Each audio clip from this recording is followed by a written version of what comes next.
Topic जो था ये था हमारा टेम्परेचर कॉफिशिएंट ऑफ रेजिस्टेंस।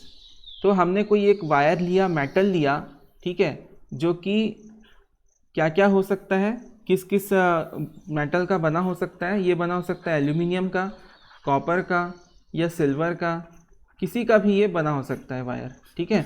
तो हमने क्या देखा, इसकी एक प्रॉपर्टी होती है जिसमें इसका टेम्परेचर इंक्रीज़ किए जाने पर, इस वायर का टेम्परेचर अगर हम इंक्रीज़ करते हैं, जिसको हमने कैपिटल टी से रिप्रेजेंट किया है, तो इसका जो रेजिस्टेंस है जिसको हमने कैपिटल आर से रिप्रेजेंट किया है, वो भी क्या होता है, इंक्रीज़ होता है।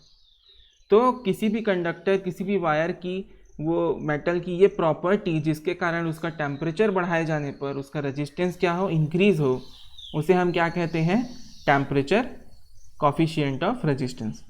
अब यहाँ पे हमने क्या मान लिया था कि एट 0 डिग्री सेल्सियस टेम्परेचर जो रेजिस्टेंस है वायर का, दैट इज़ R0, और उसी को हमने कहाँ तक बढ़ा दिया, T डिग्री सेल्सियस तक इंक्रीज़ कर दिया।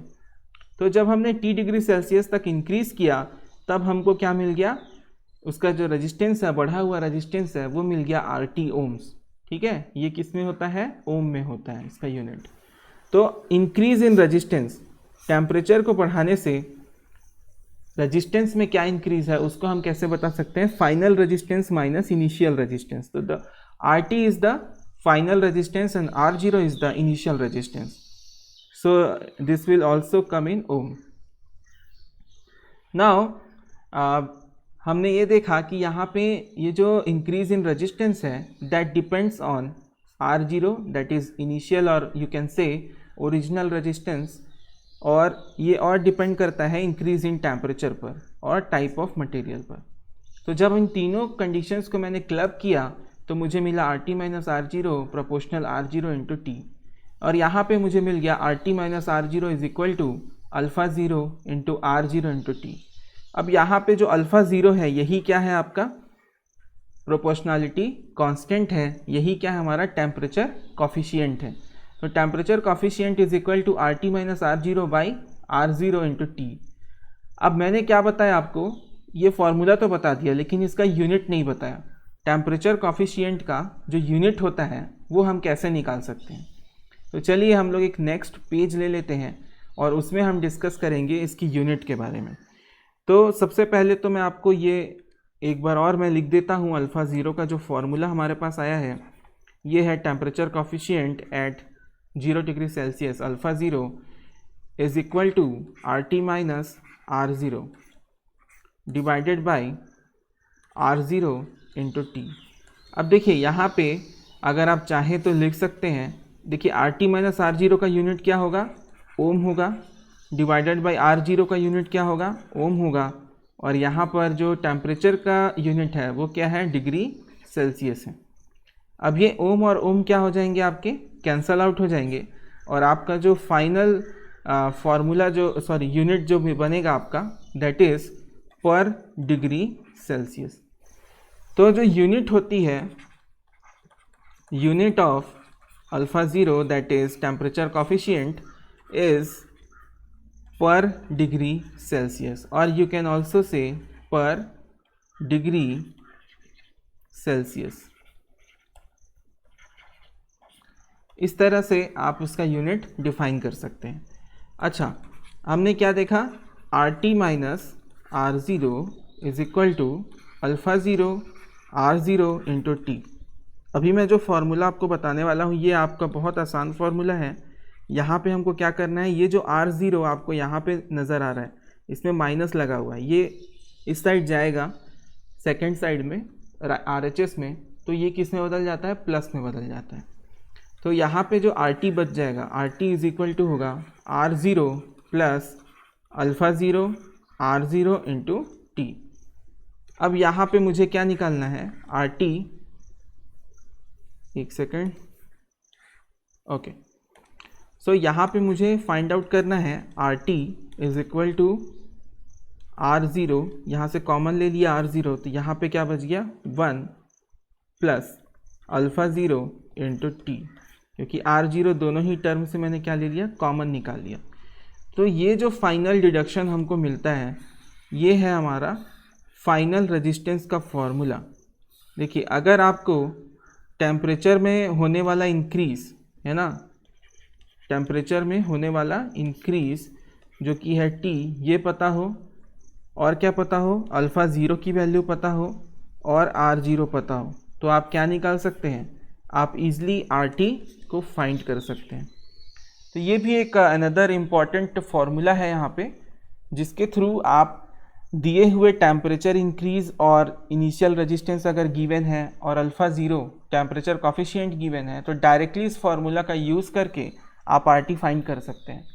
तो आपके पास अगर कैलकुलेटर हो तो वो आप निकाल लीजिए, क्योंकि अभी हम लोग अब न्यूमेरिकल करने वाले हैं इससे रिलेटेड। तो यहाँ तक अगर आप लोगों ने लिख लिया है, ठीक है, तो बहुत अच्छी बात है। इसके बाद हम लोग लेंगे कुछ क्वेश्चंस, है ना, कुछ न्यूमेरिकल करेंगे इसी फार्मूलेस के बेस पे, ठीक है। तो चलिए हम लोग एक न्यूमेरिकल ले लेते हैं। आई होप आपने ये कंप्लीट कर लिया होगा, नहीं किया तो आप स्क्रीनशॉट भी ले सकते हैं, ठीक है। वेरी गुड, आई होप आपने स्क्रीनशॉट ले लिया। चलिए अब हम चलते हैं, इसको सॉल्व करते हैं। एक बार एक क्वेश्चन इससे रिलेटेड लेकर के उसको सॉल्व करने की कोशिश करते हैं। तो यहाँ पर ये बुक मैंने ली है, इस बुक के अंदर आपको कुछ क्वेश्चंस मिल जाएंगे, चलिए वो हम सॉल्व करते हैं। ओके, सो यहाँ पे मैंने बुक ले ली है। ओके, सो आप यहाँ पे देख पा रहे होंगे, यहाँ पे हमारा एग्जाम्पल 1.18। तो इस एग्जाम्पल को हमको सॉल्व करना है। ये एक क्वेश्चन है जो कि हमने अभी पढ़ा है, टॉपिक उससे रिलेटेड है, डायरेक्टली रिलेटेड है, ठीक है। यहाँ पे आप पढ़ सकते हैं क्या दिया हुआ है, अ कॉइल हैज़, अगर आपको लैंग्वेज में दिक्कत है इंग्लिश और हिंदी में, तो मैं हिंदी भी कन्वर्ट करके बताऊँगा। A coil has a resistance of 18 ohm when it's mean temperature is 20 degree Celsius.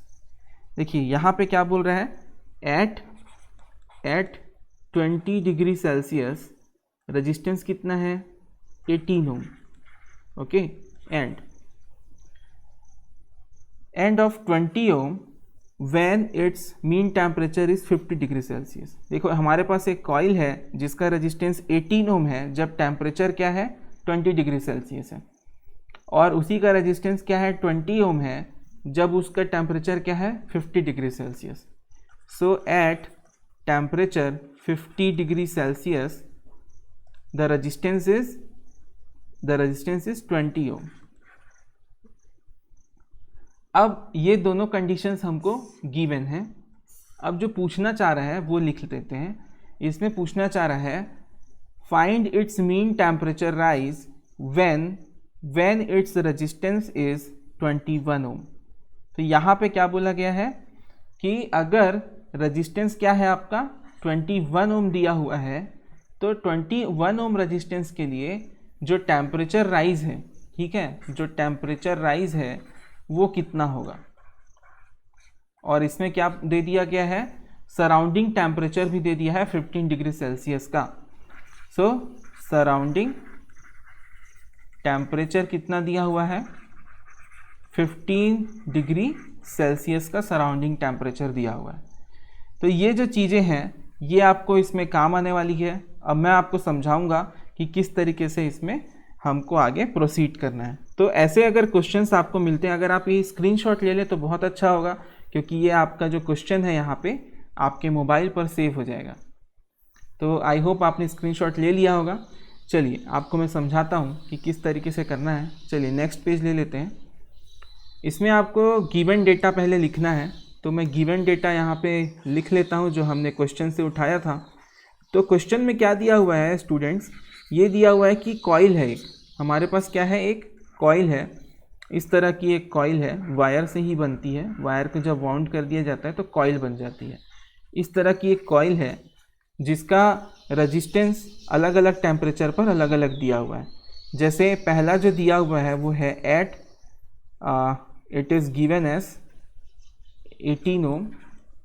Okay, 18 ohm दिया है रेजिस्टेंस, और इसका जो टेम्परेचर था वो क्या था, याद आ रहा है किसी को, दैट इज़ 20 डिग्री सेल्सियस।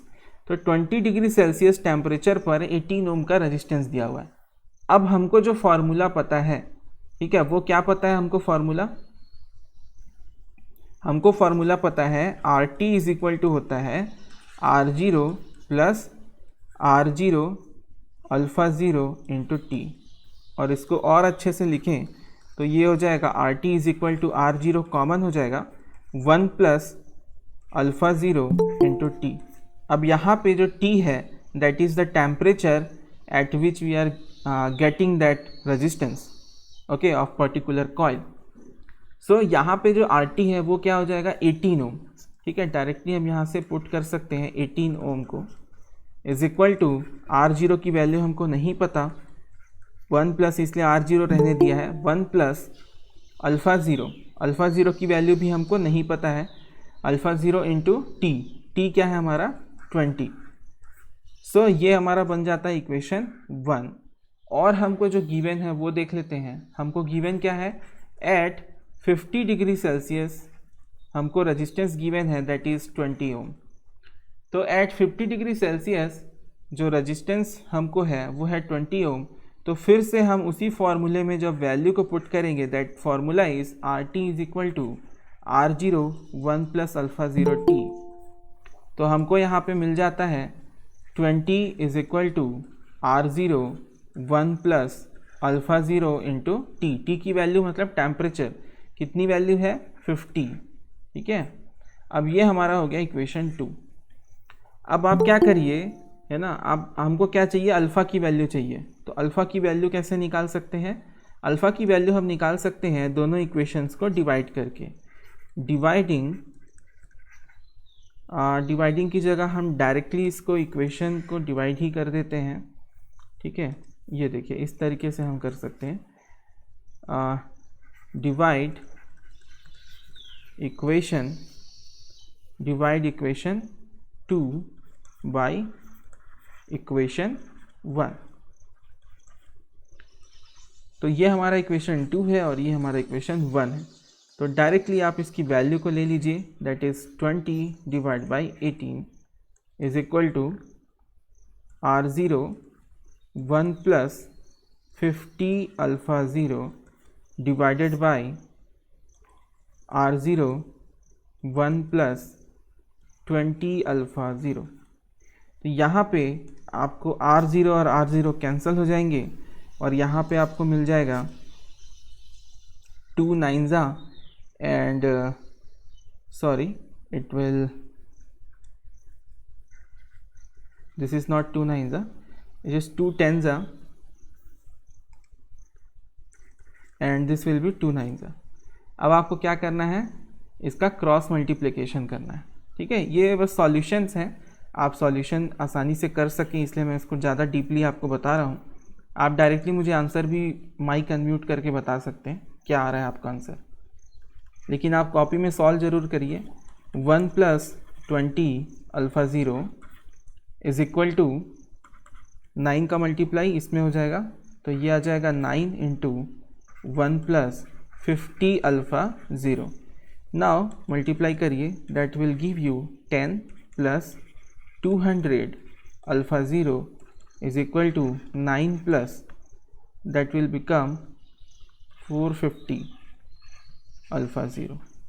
सो यहाँ पे ये 10 है, 10 माइनस 9 जाएगा और अल्फ़ा वाले को एक साइड ले जाते हैं, that will be 450 alpha zero minus 200 alpha zero. तो यहाँ पे आपको मिलेगा 1 is equal to 250 alpha zero, और यहाँ पे जब मैं अल्फ़ा ज़ीरो कैलकुलेट करूँगा तो ये आता है 1/250 और इसको और सॉल्व करने पर 0.04 पर डिग्री सेल्सियस जो कि इसका यूनिट है। तो फाइनली स्टूडेंट्स हमको ये मिल चुका है 0.04 पर डिग्री सेल्सियस। मैं चाहूँगा कि आप इसका भी स्क्रीनशॉट ले लीजिए ताकि आप अगर बाद में इसको देखना चाहते हैं तो देख पाएँ। ओके, सो यहाँ पे हमने क्या सीखा, हमने पहले ये फार्मूला देखा, ठीक है। मैं ले जाता हूँ आपको फार्मूले पर। हमने सबसे पहले टेम्परेचर कोफिशिएंट ऑफ रेजिस्टेंस को देखा, उसमें हमने फार्मूले डिराइव किए, ठीक है। ये वाला फार्मूला अल्फ़ा ज़ीरो का निकाला। उसके बाद ये standard formula R T is equal to R0 1 plus alpha zero T, ये फाइंड किया। आफ्टर दैट हमने क्या फाइंड किया, हमने डायरेक्टली एक क्वेश्चन ले लिया, ठीक है, उस क्वेश्चन को हमने सॉल्व किया, सॉल्व करके हमने क्या निकाला, अल्फ़ा ज़ीरो की वैल्यू। लेकिन ध्यान दीजिए ये हमारे क्वेश्चन में अल्फ़ा ज़ीरो नहीं पूछा गया था। हमारे क्वेश्चन में जो पूछा गया था वो मैं आपको बताता हूँ। हमारे क्वेश्चन में ये पूछा गया था कि अगर, ठीक है, अगर जो हमारा रेजिस्टेंस है उसकी वैल्यू दे दी गई थी 21 ओम, तो इस ओम पर जो राइज इन टेम्परेचर है वो निकालना था। राइज इन टेम्परेचर हमको फाइंड करना था। तो राइज इन टेम्परेचर निकालने के लिए हमको सराउंडिंग टेम्परेचर दिया हुआ था। तो सराउंडिंग टेम्परेचर था हमारा 15 डिग्री सेल्सियस का। तो हमको rise in temperature find out करना था कि 15 डिग्री सेल्सियस से कितना टेम्परेचर बढ़ गया जब हमारा रेजिस्टेंस कितना हो गया, 21 ओम। तो चलिए फिर से एक फॉर्मूला हम लिख लेते हैं। हमको पता है R T is equal to क्या होता है, R0 1 plus alpha zero into T, ठीक है। अब यहाँ पे आप क्या लिख दीजिए, 21 ओम। इस केस को ले लेते हैं, R0 1 प्लस अल्फ़ा ज़ीरो की वैल्यू तो हमने निकाल दिया है और टी की वैल्यू हमको निकालना है। तो आप इसको ऐसा भी लिख सकते हैं, R0 1 प्लस 0.004 इंटू टी, ठीक है। तो ये हमारा एक इक्वेशन बन जाएगा, equation 3। Then on dividing equation 3 by equation you can say 1, ठीक है। चलिए एक बार इक्वेशन 1 देख लेते हैं कि हमने इक्वेशन 1 क्या रखा था। तो आप लोग देख सकते हैं यहाँ पे इक्वेशन 1 हमने क्या रखा था, 18 is equal to R0 in bracket 1 plus alpha zero 20। तो इसी वैल्यू को हम कहाँ रख देंगे, नेक्स्ट वाला जो हम डिराइव कर रहे हैं वहाँ पे रख देते हैं। तो यहाँ पे चलिए मैं वैल्यूज़ रख देता हूँ। तो 21 डिवाइड बाई, चलिए इक्वेशन 3 भी, इक्वेशन 1 यहाँ पे लिख देते हैं।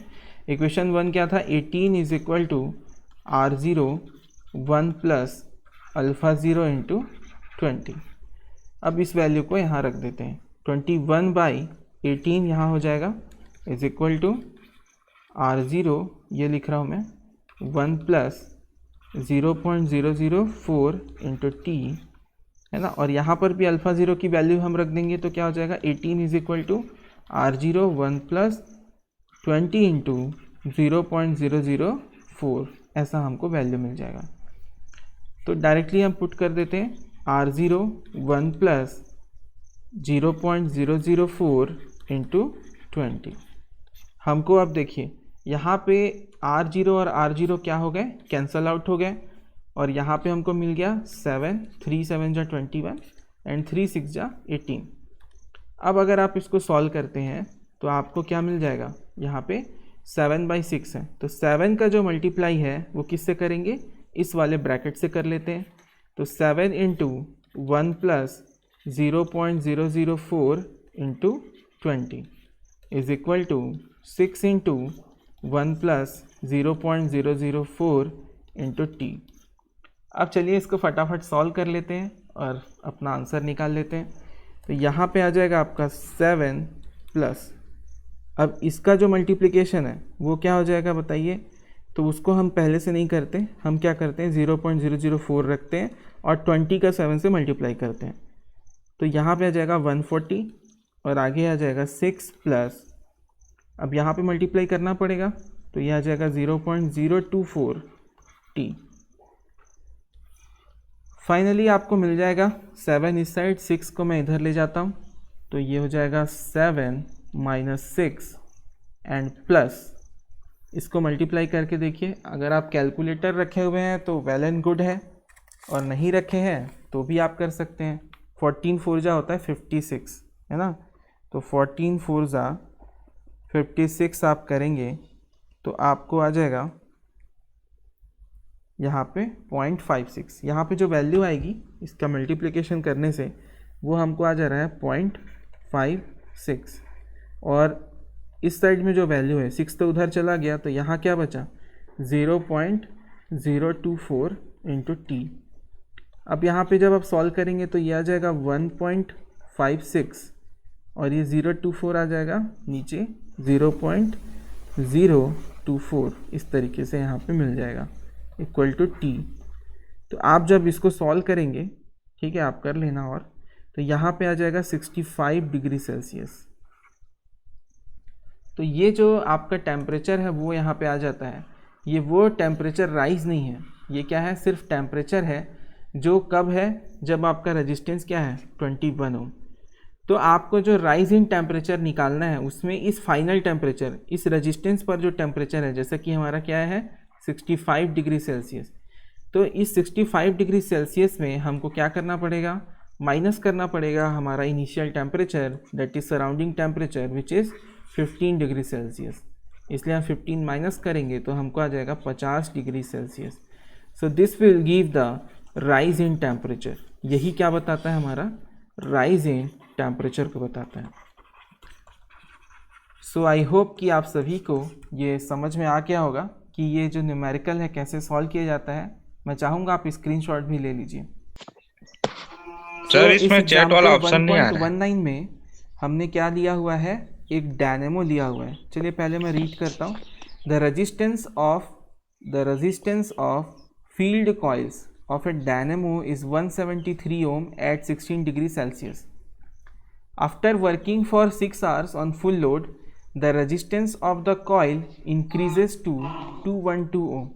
The resistance of the coils increases to 212 ohm.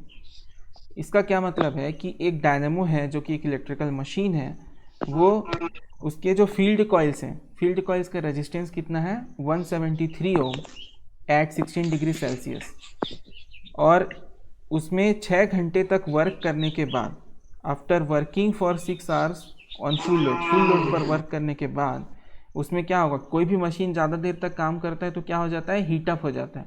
तो हीटअप होने से उसका जो टेम्परेचर है वो क्या होगा, बढ़ जाएगा। तो यहाँ पे क्या बोल रहा है क्वेश्चन में कि उसका रेजिस्टेंस बढ़ जाता है। और आपको पता है कि मेटल में क्या होता है, टेम्परेचर कॉफिशिएंट पॉजिटिव होने के कारण उसका टेम्परेचर इंक्रीज हो जाता है। तो यहाँ पे आपका जो रेजिस्टेंस है कॉइल का वो कितना हो जा रहा है 212 ओम, जो कि बढ़ रहा है, और टेम्परेचर भी क्या हो रहा है, बढ़ रहा है। लेकिन यहाँ पे हमको क्या कैलकुलेट करना है, the temperature of the coils, coil के टेम्परेचर हमको निकालने हैं। मीन राइज ऑफ टेम्परेचर और राइज ऑफ टेम्परेचर भी फाइंड करना है, जैसा कि हमने पिछले क्वेश्चन में किया हुआ था। और इसके लिए हमको एक वैल्यू दी हुई है अल्फ़ा की, जो कि है 0.00426 पर डिग्री सेल्सियस। तो 0 डिग्री सेल्सियस पर अल्फ़ा की वैल्यू दी हुई है 0.00426 पर डिग्री सेल्सियस। चलिए इसको हम एक बार सॉल्व करके देखते हैं। बाकी स्टूडेंट्स जो भी सॉल्व कर रहे हैं वो अपना करते रहिए, तब तक जिनको समझ नहीं आया उनको भी वो समझ आ जाएगा इसको देख करके। तो मैं इसको सॉल्व कर लेता हूँ ओपन बोर्ड पर ले जा करके। चलिए, सो हमने जो लिया हुआ है नेक्स्ट क्वेश्चन के लिए नेक्स्ट पेज ले लेते हैं। यहाँ पे क्वेश्चन में जो गिवन डेटा है, ठीक है, क्वेश्चन का जो गिवन डेटा है वो मैं यहाँ पे लिख लेता हूँ ताकि हमें क्वेश्चन सॉल्व करने में आसानी हो। तो हमारे क्वेश्चन में जो बताया गया है वो ये बताया गया है कि एट कितने डिग्री सेल्सियस पर, 16 डिग्री सेल्सियस पर जो रेजिस्टेंस है फील्ड कॉइल्स का, ठीक है, the resistance of field coils, dynamo की फील्ड कॉइल्स है ना, वो कितना है 173 ओम है। After working for 6 hours, after working for 6 hours, resistance becomes or resistance is 212 ओम। देखिए 6 घंटे तक फुल लोड पर काम करने के कारण क्या हो जाता है, उसका रेजिस्टेंस 212 ओम हो जाता है, ठीक है। तो हमको क्या निकालना है, कैलकुलेट टेम्परेचर T, ठीक है, 212 ओम पर क्या टेम्परेचर है वो फाइंड करना है, और निकालना है राइज इन टेम्परेचर फाइंड करना है। तो राइज इन टेम्परेचर क्या है बताइए, राइज इन टेम्परेचर हो जाएगा ये T minus initial temperature that is 16। तो यहाँ पे 16 माइनस कर दीजिए, इतना डिग्री सेल्सियस आपका राइज इन टेम्परेचर। तो चलिए इसको सॉल्व करते हैं, ठीक है। सॉल्व करने के लिए हमने यहाँ पे गिवन डेटा और एक जो फॉर्मूला हम यूज़ करते हैं वो ले लेते हैं। फॉर्मूला हम यूज़ करते हैं RT is equal to R0 1 plus alpha 0 into T. So यहाँ पे जो गिवन डेटा है उसमें RT कितना लिया हुआ है 173। तो आप क्या ले लीजिए 173 is equal to R0 1 plus alpha 0 into T. अब यहाँ पे आपको अल्फ़ा 0 की वैल्यू भी गिवन थी 0.00426 पर डिग्री सेल्सियस, इस तरीके से गिवन है। लेकिन हम यहाँ पे भी पुट नहीं करेंगे, सिर्फ अल्फ़ा 0 रहने देते हैं, into temperature 16 degree Celsius.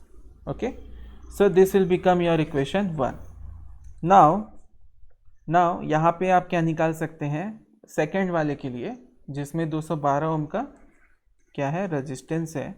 So 212 is equal to R0 1 plus alpha 0 into T, और यही टी हमको क्या करना है फाइंड आउट करना है।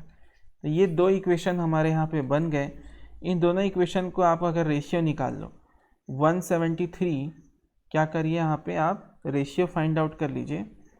तो रेशियो में क्या आ जाएगा 173 divide by 212 is equal to R0 1 plus alpha 0 16 divided by R0 1 plus alpha 0 into T. So यहाँ पे इस तरीके से आपके इक्वेशन बन जाएंगे। अब यहाँ पे आपको इसको सॉल्व करना है। तो यहाँ पे आप देखिए R0 और R0 एक दूसरे से क्या हो जाएंगे कैंसल आउट हो जाएंगे, और 212 का मल्टीप्लाई कहाँ हो जाएगा इस तरफ हो जाएगा, और 173 का मल्टीप्लाई नीचे वाले ब्रैकेट के साथ हो जाएगा। तो चलिए इसको हम कर लेते हैं। तो यहाँ पे आप देख पाएंगे, ओके,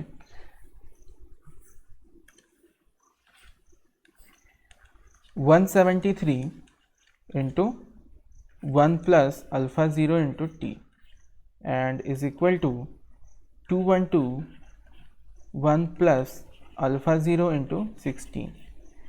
अब यहाँ पे कैलकुलेटर में वैल्यूज़ आप पुट कर सकते हैं, है ना। तो यहाँ पे क्या आ रहा है आपका 1 plus alpha 0 into T is equal to 212 divide by 173 in bracket 1 plus 0.00426, जो कि अल्फ़ा 0 की वैल्यू है यहाँ से मैंने पुट कर दी, इंटू 16। तो चलिए इसको आप कैलकुलेट कर लेते हैं हम लोग। तो कैलकुलेट जब करेंगे तो यहाँ पे कैलकुलेटर में पुट करिए 212 divide by 173 into in bracket 1 plus 0.00426 into 16। सो यहाँ पे आ जाएगा 1.308। अब जो ये आंसर आया है ना, इसको हम लिख लेते हैं किसके इक्वल 1 प्लस अल्फ़ा 0 टी के। तो नेक्स्ट पेज ले लेते हैं। तो यहाँ पे हमारा जो आंसर आ गया है 1 प्लस अल्फ़ा 0 इंटू टी का, ये आया है 1.30895। चलिए यहीं तक लिखता हूँ मैं। फिर आपका आ जाएगा अल्फ़ा 0 इंटू टी, तो इसमें माइनस करेंगे 1.30895 minus 1। So this will give you 0.30895। अब हमको अल्फ़ा की वैल्यू पता है कितनी है 0.00426 into T is equal to 0.30895। So यहाँ पे आ जाएगा आपका t is equal to 0.30895 divided by 0.00426। चलिए इसको आप सॉल्व करके देखते हैं क्या आता है। तो यहाँ पे ले लीजिए 30895 divide by 0.00426। So this will give you 72.52 degree Celsius.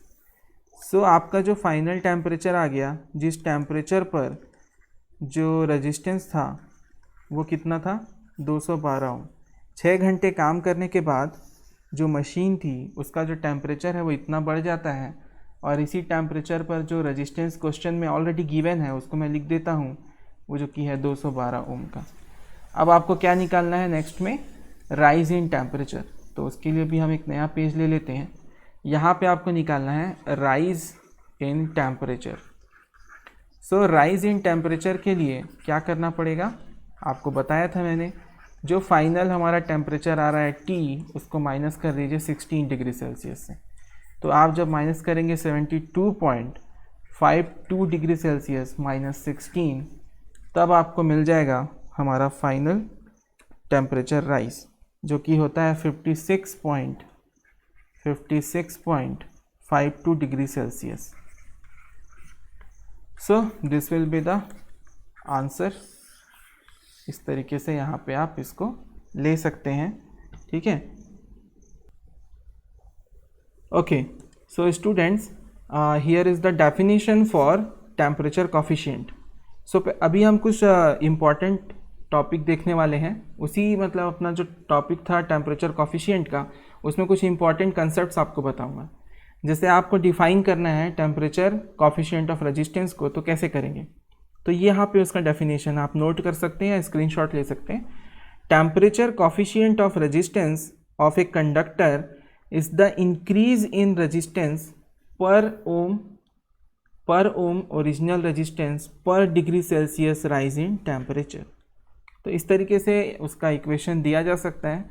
चलिए इसको मैं थोड़ा आपको समझाने की कोशिश करता हूँ, ठीक है। आप मान लीजिए कि कॉपर है, कॉपर मटेरियल का वायर है, उसका जो कोफिशिएंट है टेम्परेचर कोफिशिएंट वो है 0.00426 पर डिग्री सेल्सियस। ये दिया हुआ है उसका टेम्परेचर कोफिशिएंट। तो इसका मतलब क्या है ये समझना है, ठीक है। तो इसका मतलब ये है कि अगर कॉपर वायर है ना, अगर कॉपर वायर का रेजिस्टेंस कितना है 1 ओम है, मान लेते हैं कि उस कॉपर वायर का रेजिस्टेंस क्या है 1 ओम, कितने टेम्परेचर पर, 0 डिग्री सेल्सियस पर।